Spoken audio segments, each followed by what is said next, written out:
सभी विद्यार्थियों का एसवी चिल्ड्रन एकेडमी रावला मंडी के ऑनलाइन प्लेटफॉर्म पर स्वागत है। कक्षा 10 विषय सामाजिक विज्ञान और अध्याय पढ़ रहे हम 7 नंबर राज्य सरकार, जहाँ से 8 नंबर का क्वेश्चन आने का चांस है। तो एक और थोड़ा सा चेंजिंग किया है। आपको पता होगा कि पाठ्यक्रम में आपका बदलाव किया गया है, कुछ पाठ्यक्रम आपका हटा दिया गया है, कुछ पाठ्यक्रम हटा दिया गया है। जैसे हम जो 7 नंबर पार्ट पढ़ रहे थे, वैसे आपके जो ग्रुप है उस ग्रुप में डाल दिया गया भी कौन कौन से हटाए गए हैं। आपने देख लिया होगा, उसको सही निशान लगा लेना, क्योंकि बोर्ड की परीक्षा है और एकदम संतुलित जो मैटर है उतना ही पढ़ना है। जो हटा दिया उसमें से प्रश्न नहीं आएगा। हमने जैसे पीछे इतिहास में पढ़ लिया, 5वें पार्ट में 6ठे पार्ट में पढ़ लिया, वो ज्ञान के लिए अच्छा था, लेकिन अब उसको जो चीज़ छोड़ दी उस पर कांटा लगा देना, एकदम भी ये नहीं पढ़नी। कहीं इस प्रकार आप पढ़ के जाओ और लास्ट में बच जाए, आपने जो मैटर आना नहीं था वो पढ़ लिया और जो आना था उसको नहीं पढ़ा और पेपर में नंबर कब बने। तो उसको ध्यान से देख लेना, आराम से रिलैक्स माइंड से किताब में निशान लगा लेना। निशान लगाने के बाद जितना मैटर है वो पढ़ लेना। हालांकि अब आपका विद्यालय शुरू होने वाला है, तो नवंबर में आपका विद्यालय लग जाएगा। बोर्ड क्लास का आपको पता ही है, 10वीं 12वीं का अब लगेगा, और 6ठी से 9वीं और 11वीं का नवंबर में, और फिर पूरा जनवरी में लग जाएगा। तो आपका भी विद्यालय शुरू हो जाएगा। कुछ मैटर हमने कर लिया, वैसे आप रेगुलर क्लास में आ रहे हो, बहुत बढ़िया बात है। तो अब देखो, इस 7वें पार्ट की चर्चा मैं करता हूं। तो विधान परिषद है उसको हटा दिया है, विधान परिषद का गठन वगैरह हटा दिया है, तो अब इसको हम नहीं पढ़ेंगे। कल हमने क्या पढ़ा था, विधानसभा पढ़ी थी, और आज हमें विधान परिषद पढ़नी थी, तो ये हट गया, तो इसको हम भी हटा देते हैं और सीधा मुद्दे पर जाते जाते सीधा पॉइंट पे जाते हैं। यहाँ से ये चीज़ें भी है तो अपने वैसे पढ़ लेंगे सीधा। यहाँ सीधा चलता हूँ मैं राज्य कार्यपालिका पर, राज्य कार्यपालिका पे जाता हूँ। एक बार इस बाकी मैटर को छोड़ दो, राज्य कार्यपालिका से मैं पढ़ूंगा, यहाँ से आपको विस्तृत चर्चा करेंगे।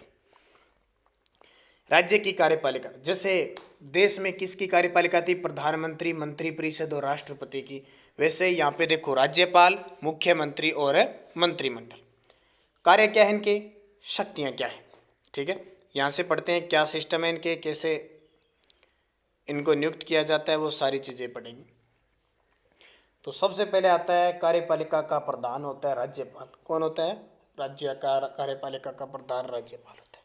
राज्य का प्रथम नागरिक पूछ ले तो भी आप क्या बताओगे, राज्यपाल। हमारे राजस्थान के वर्तमान राज्यपाल कौन है, कलराज मिश्र। कौन है, कलराज मिश्र, याद कर लेना, भूलोगे नहीं कभी भी। मुख्यमंत्री हैं कौन, अशोक गहलोत। हमारे देश के वित्त मंत्री कौन है, अशोक गहलोत। हमारे राज्य के वित्त मंत्री अशोक गहलोत, गृह मंत्री भी अशोक गहलोत है। इसके अलावा आपसे पूछ ले हमारे शिक्षा मंत्री कौन है, भाई शिक्षा ग्रहण कर रहे हो, देश के तो शिक्षा मंत्री हैं, ध्यान रखना, कौन, रमेश पोखरियाल। हमारे राजस्थान के शिक्षा मंत्री है, हम जो पढ़ रहे हैं 10वीं तक पढ़ रहे हैं हम, उसके तो कौन है, ठीक है, उसके तो है गोविंद सिंह डोटासरा, ठीक है। उसके बाद में 12वीं विद्यालयों इनके हैं, इनके होता है भंवर सिंह भाटिया। आपको एक याद रखना, शिक्षा मंत्री गोविंद सिंह डोटासरा, इसने सारी घोषणा की है कि अब स्कूल लगेगा और वगैरह। राज्यपाल की नियुक्ति देखो, सबसे पहले हम राज्यपाल को पढ़ते हैं। राज्यपाल द्वारा राष्ट्रपति के प्रसाद पर्यंत अपना पद धारण किया जाता है। उनकी नियुक्ति 5 वर्ष की अवधि के लिए की जाएगी, लेकिन वह अपने उत्तराधिकारी के पद ग्रहण करने तक अपने पद पर रह सकती। जरूरी नहीं होता है 5 वर्ष, वैसे 5 वर्ष होता है, 5 वर्ष के बाद सरकार बदल देती है, आजकल तो बहुत एक्सपर्ट है। राज्यपाल को उसकी कार्य अवधि 5 वर्ष पूर्व भी राष्ट्रपति के द्वारा हटाया जा सकता है। एक राज्य से दूसरे राज्य में स्थानांतरित किया जा सकता है। राज्यपाल यदि चाहे तो समय से पूर्व भी समय अपना त्याग पत्र दे सकता है, मर्जी होती है जैसे राष्ट्रपति की वैसे। राज्यपाल की नियुक्ति के संबंध में स्वस्थ परंपराएं क्या है, देखो क्या तरीका है, जैसे हम योग्यता पढ़ते हैं ना वो मान लो। राज्यपाल की नियुक्ति के संबंध में भारतीय संविधान लागू होने के बाद से अब तक कुछ स्वस्थ परंपराएं विकसित है। राज्यपाल उस राज्य का निवासी नहीं होना चाहिए। मान लो अपने राजस्थान में अगर किसी को लगाया है ना राज्यपाल, तो राजस्थान का नहीं होना चाहिए, मूल निवासी नहीं होना चाहिए। जिस राज्य में उसे राज्यपाल बनाया जा रहा है, एक तो ये शर्त होनी चाहिए। राज्यपाल की नियुक्ति से पूर्व केंद्रीय सरकार संबंधित राज्य के मुख्यमंत्री से परामर्श करे और उससे सहमति प्राप्त करे। मान लो कि हमारे राजस्थान में राष्ट्रपति नियुक्त करता है राज्यपाल को, अगर लगाना है तो राष्ट्रपति किससे पूछेगा, हमारे राज्य के मुख्यमंत्री को पूछेगा, ध्यान रखना। ये तो देश की परंपरा है। योग्यता और वेतन देखो, राज्यपाल के पद पर नियुक्ति के लिए 2 योग्यता होना चाहिए। एक तो वो भारत का नागरिक होना चाहिए, द्वितीय उसकी आयु 35 वर्ष से अधिक न हो, उसकी आयु 35 वर्ष से अधिक नहीं हो। राष्ट्रपति की भी कितनी है? 35। उपराष्ट्रपति की कितनी है? 35। और राज्यपाल की भी 35। राज्यपाल संसद अथवा राज्य के विधानमंडल का सदस्य नहीं हो सकता।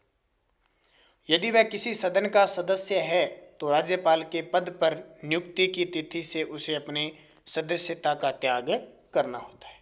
राज्यपाल कोई लाभ का पद धारण नहीं करता, यानी सरकार का कोई भी लाभ का पद उसके पास नहीं होना चाहिए, अगर है तो वो छोड़ना पड़ेगा।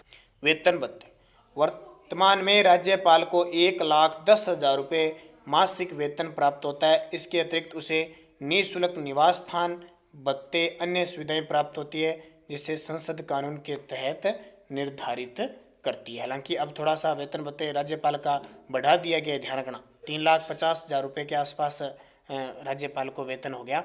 3,20,000 है, पता नहीं इस तरह का, 3 लाख से ऊपर ऊपर हो गया, ध्यान रखना थोड़ा। राज्यपाल की शक्तियां और कार्य, संविधान के द्वारा राज्यपाल को पर्याप्त और व्यापक शक्तियां प्रदान की गई है। राज्य में राज्यपाल की वही स्थिति है जो केंद्र में राष्ट्रपति। सेम है, मैंने बता दिया। जिसने छठा पाठ अच्छे से पढ़ लिया, सातवां अपने आप समझ में आ जाएगा। अतः दोनों की शक्तियों में कुछ क्षेत्रों को छोड़कर बहुत कुछ समानताएं हैं।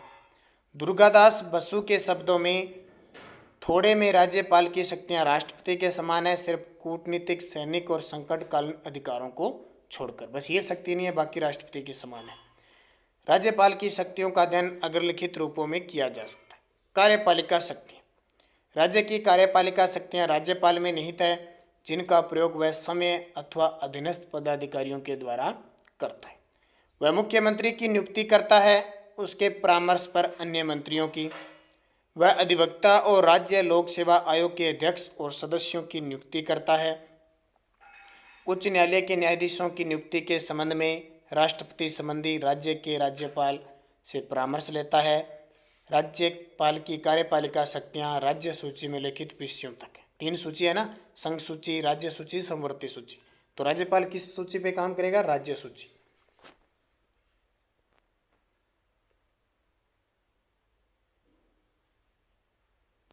फिर समवर्ती सूची के विषय पर राष्ट्रपति की स्वीकृति से वह अपने अधिकार का प्रयोग करता है। राज्य सरकार के कार्य के संबंध में वह नियमों का निर्माण करता है। वह मंत्रियों के बीच कार्यों का विभाजन करता है। उसे मुख्यमंत्री से शासन से संबंधित सभी विषयों के संबंध में सूचना प्राप्त करने का अधिकार है।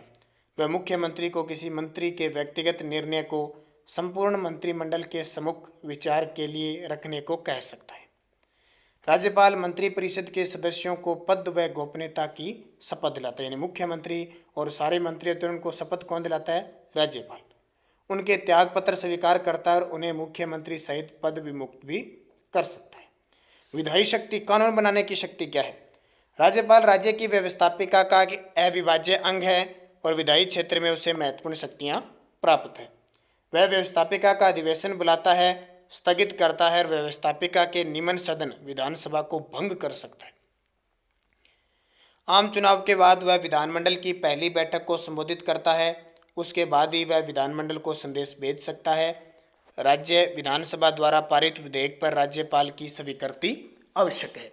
वह विधेयक को अस्वीकार कर सकता है या उसे पुनर्विचार के लिए विधानमंडल को लौटा सकता है। यदि विधानमंडल दूसरी विधेयक पारित कर देता है तो राज्यपाल को स्वीकृति देनी होगी। कुछ विधेयकों को वह राष्ट्रपति के विचार के लिए रक्षित रख सकता है। यदि राज्य के विधानमंडल का अधिवेशन न हो रहा हो तो राज्यपाल अध्यादेश जारी कर सकता है। अध्यादेश को राज्य विधानमंडल द्वारा पारित अधिनियमों के समान ही मान्यता प्राप्त होगी। यह अध्यादेश विधानमंडल की बैठक आरंभ होने के 6 सप्ताह के बाद तक लागू रहती है। यदि 6 सप्ताह पूर्व ही विधानमंडल इस अध्यादेश को अस्वीकृत कर दे तो उस अध्यादेश को उसी समय समाप्त समझा जाएगा।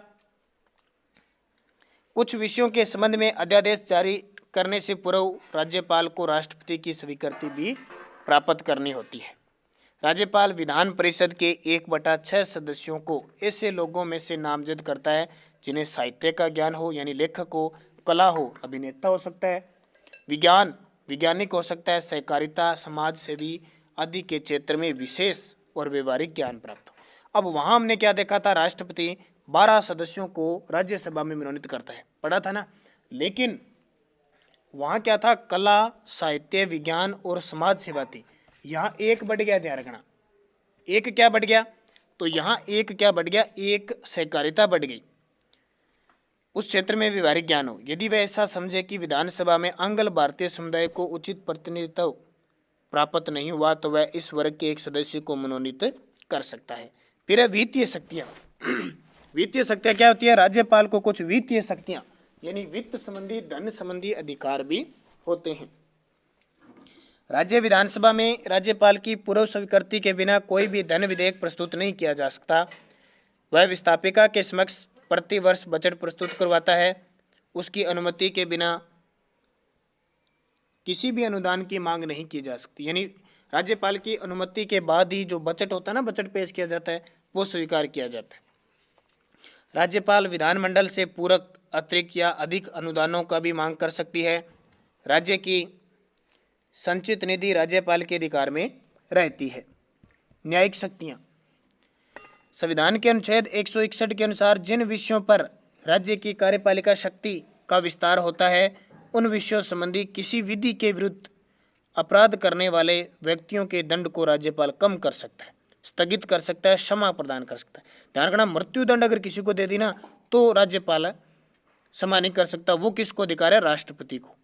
वह राज्य लोक सेवा आयोग को वार्षिक प्रतिवेदन आय व्यय की संबंध में महालेखा परीक्षक का प्रतिवेदन प्राप्त करता है और उन्हें विधानमंडल के समक्ष रखता है।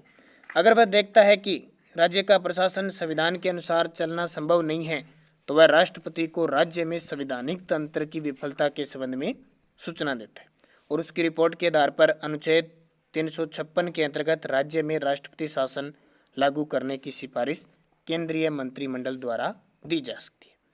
राज्यपाल राज्य में कुलाधिपति होने के नाते केंद्रीय विश्वविद्यालयों को छोड़कर राज्य के विश्वविद्यालयों के कुलपतियों की नियुक्ति करता और उन्हें हटा सकता है। अब हम पढ़ेंगे विविध शक्तियों में राज्यपाल की क्या स्थिति होती है।